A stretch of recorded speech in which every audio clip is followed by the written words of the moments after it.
Hello everyone. So the next question is maximum histogram max rectangular area. This is a GFG hard, but obviously when you have, I would highly recommend you to do next greater element, which is just the previous question before attempting this question, because this question is completely dependent on that question. If you know that logic, it's just sitting for some extra time and try to map from whatever input is given to you, how would you reach the output. You just need to think about that. But all the approaches and everything we have already learned in the next greater element. There is only a slight difference of what we will be doing over here. I will be giving that particular thing to you at that point, right? So first let us understand what is the question. In the question you will be given with an integer array where each integer will represent the height of a particular tower. Okay, so there are buildings of these heights 6, then 2, then of height 5. There is a building of size 6, then a building of size 2, then a building of size 5. Like that, in a series the height of the buildings are given to you, and you need to find the maximum area in this particular area over here. Whatever the maximum area you can make from these rectangles, we have to return that. Let us manually find out how we can do that. For example, when I am talking about this first tower over here, I cannot extend this tower over here. See, over here we have already done questions like trapping rainwater and then container with most water. Over here, in all these questions we are dealing with bars or buildings, right? Over there we saw that the intuition is basically we try to do it, we try to calculate the amount of water that is stored on each building, and we added all the buildings, like whatever the amount of water is added on that particular building, we try to find that for a particular iteration. Over here also we would try to do tower wise, like if I try to extend the top of this tower on both the sides and then try to find the area, then how much area would it be covering? Then I come to the next tower, then I try to extend this tower's top. This is how we go, right? We have already known this, because this is how we attempt the questions where the bars and height of the buildings are given to us. So over here if we see, we cannot extend more because there is no building. We cannot extend this side because there are no buildings, right? So over here what I can say is the area is how much? The area is basically this height of the tower 6 into, we can only spread it to one particular tower, so it is basically 6 into 1, which is 6. This is one of the area, right? After that, if I come to the next tower, over here you can see I can extend it until here. Over here I can extend it until here, then there is a smaller building, so I will not be able to extend. So this is the area that can be covered if I start for the second building, if I try to extend the second building's top. So how much is that?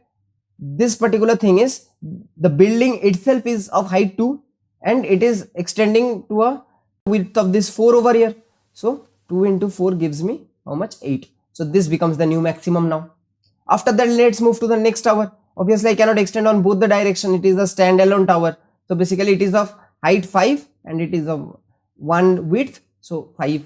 Then coming to the next tower over here, I can extend this tower up till here and I cannot extend till on the right side. So basically what is happening is, the height of the tower is 4 into, we can have a width of 2, which is 8, right?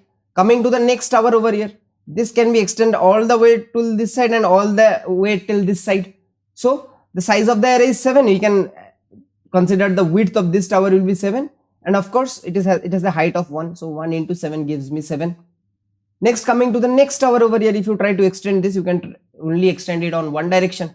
So the width become 2 and the height of the building is 5. So 5 into 2 gives me 10, right? After that, there is a 6th building that cannot be extended on any side. So it will be 6 into 1, 6. Now among these, we need to find the maximum. These are all the areas starting with each tower. Over here, the maximum will be of course 10. And you can understand this particular thing. This is nothing but the input array, which is the height of the building. Height, and this we need to calculate, which will be the width, and this will be the area. Among the area, we will be finding the area. We know the height. If we find the area, then of course we will be able to find out the max of this area. That part is easy. The only thing is we need to find the width, right? The only thing is we need to find the width. Over here, they see I have taken this example over here. I have just removed all the zeros. So output was 100. My output came 10, 1 0 less, right? So that should be the output. That is the maximum area. You can see this is highlighted over here. This portion is the maximum area that is covered, right? So what I am telling you is that I have to find this width. Now if you try to find out, so for example, when I took this tower over here, I can extend till here but not till here. when I took this tower over here, I could have extended till here and here, but not beyond this. Why? If you look carefully guys, what I am trying to find is, when I am targeting this tower, I am trying to find a tower which is lesser than it on the right and also lesser than it on the left. Obviously in the left there are no towers which are present which are lesser than this tower, so we extend till the last point. That is the thing that we are doing. Suppose what I am saying is, I am trying to find the next smaller element and the previous smaller element, or next smaller to the right and next smaller to the left. This is what we are trying to find.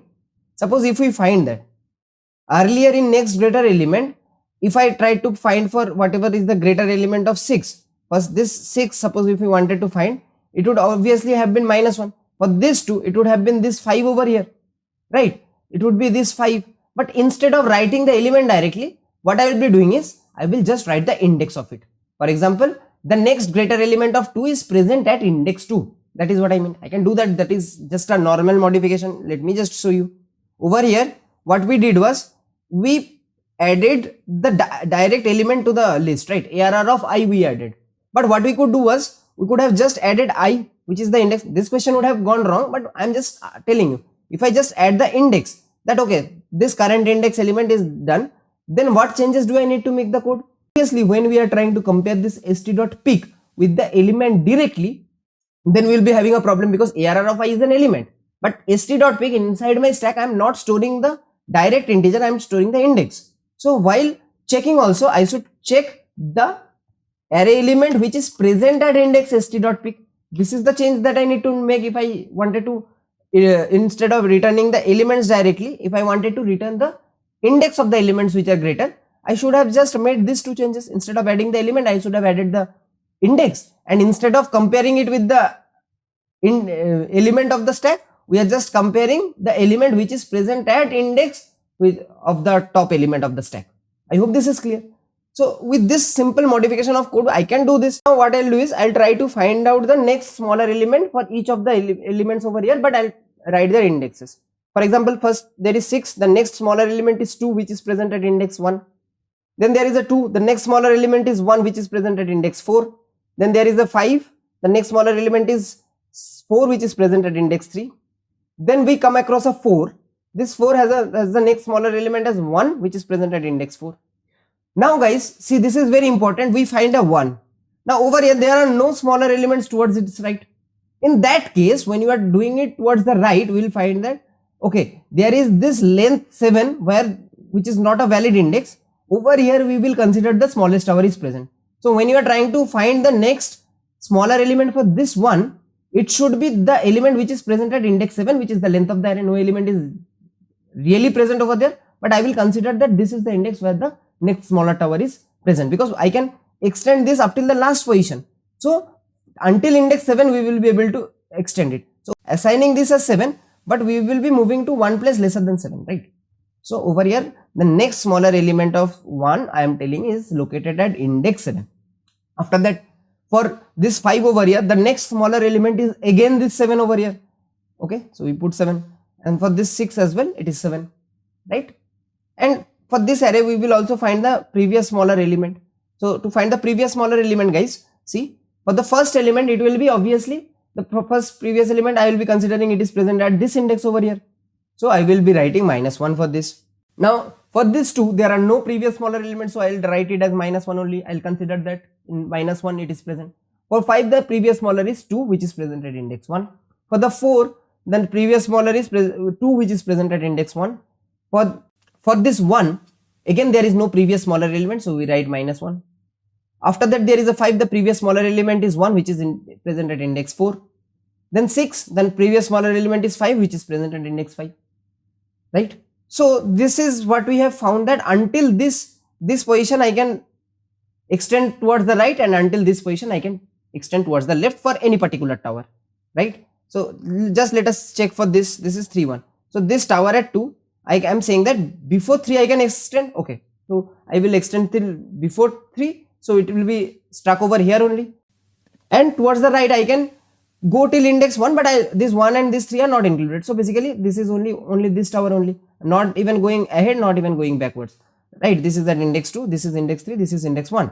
So only this 2 is only remaining in my range, 3 and 1 are excluded. So only 1 is the main width of this tower. If I want to extend this tower, the width will be 1 only. Similarly, check for this one over here, 4 and 1. So it says that I cannot, the index are 0, 1, 2, 3. So over here I cannot extend till 4. I'll stay till 3, and on this side I can extend until 1, right? So this is my width. The width becomes 2. So 4 minus 1 gives me 3. The width is 2. 3 minus 1 gives me 2, but the width is 1. So you understand. So if we try to calculate width, it will always be what? NAC, next smaller element, minus previous smaller element minus 1. This is the formula we will be covering, we will be following. So if I continue with this, see, 1 minus of minus 1 is basically 2, then minus 1 becomes 1. After that, 4 minus of minus 1 is 5, minus 1 becomes 4. 3 minus 1 is 2, minus 1 is 1. 4 minus 1 is 3, minus 1 is 2.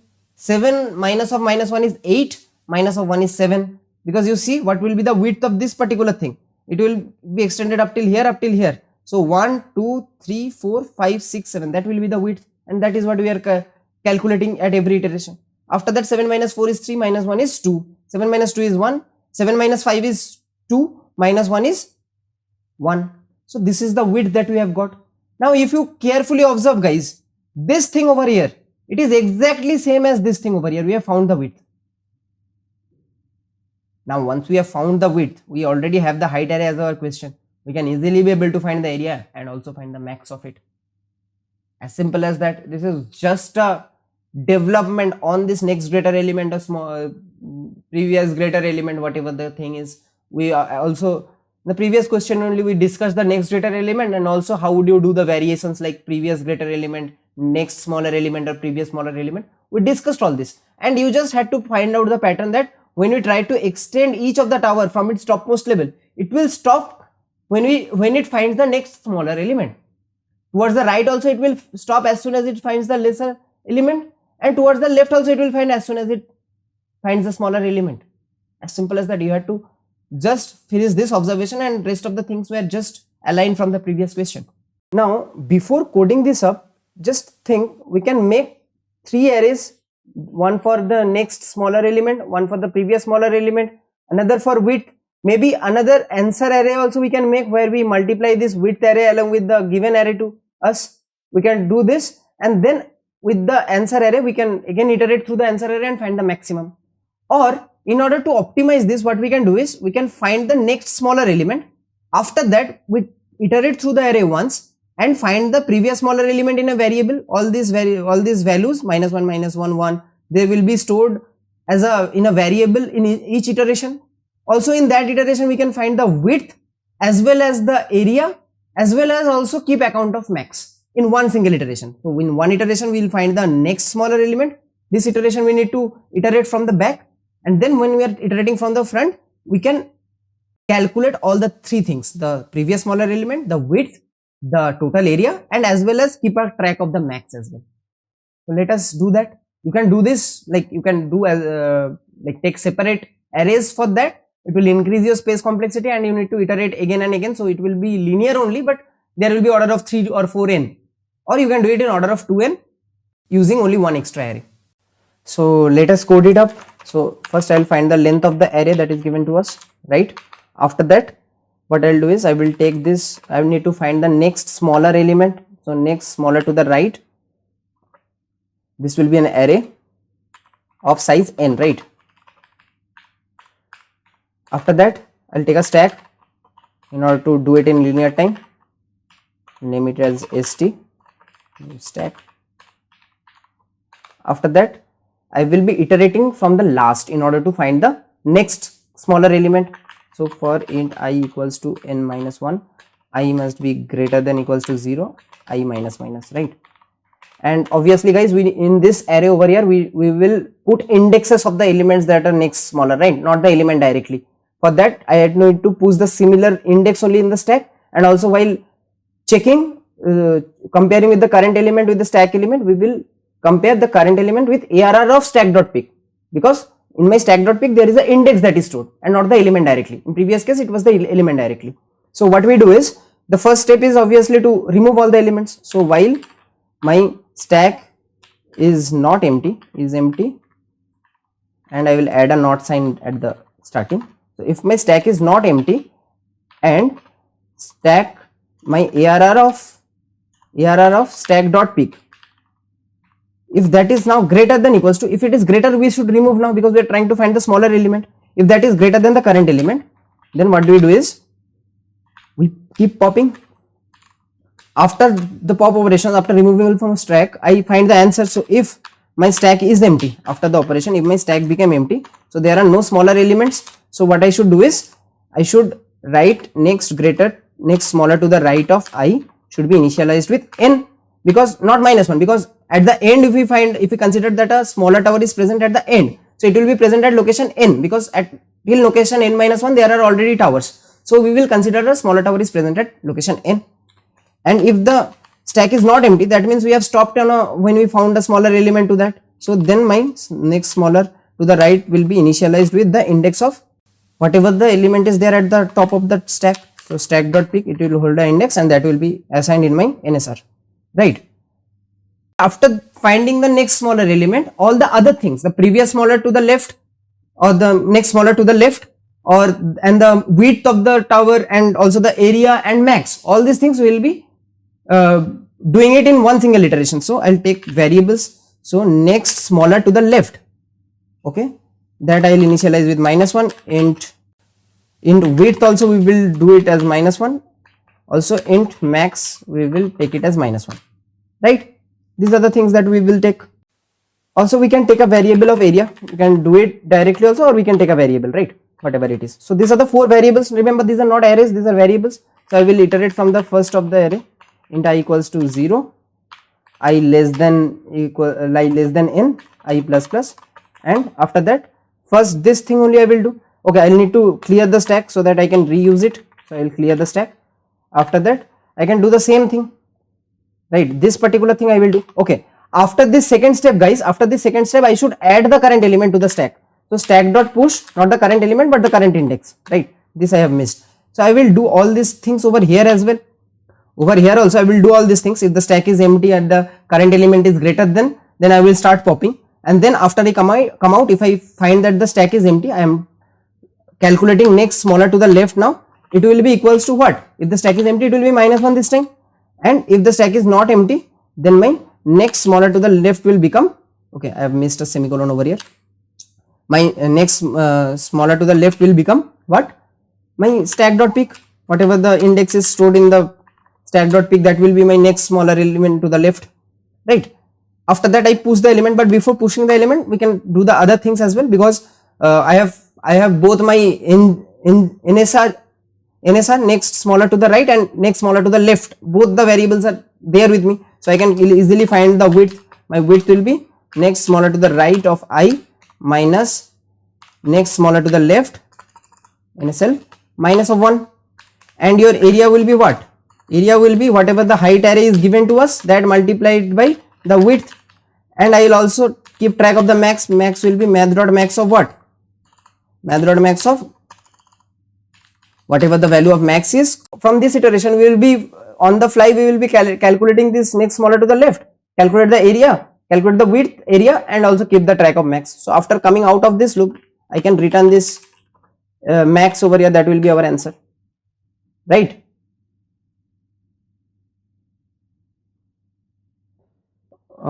So stack dot clear, why is it giving a problem? Oh, so I have also closed this bracket, all these things will come this side.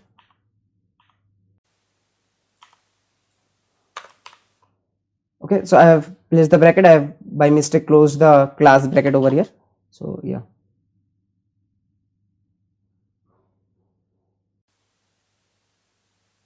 okay, so over here peak should have its bracket, right? Peak should have its bracket.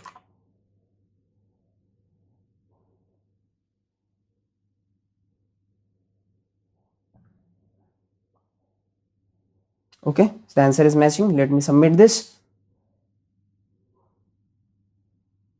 Cool, guys, and this is beating all the test cases. I hope there was only couple of things that we learned new. One is, previously we were directly playing with the elements, we were pushing directly the ARR of I into our stack and finding the next data element. Now we are working with index. You can do a problem which is known as stock span problem, where there is only this thing that instead of playing with the elements we play with the indexes. That was the new thing in the code implementation, and the rest of the things we just found out the next data to the right and next data to the left, and then we calculate width, area, and kept track of max. That was quite easy, right? So yeah guys, thank you for your time.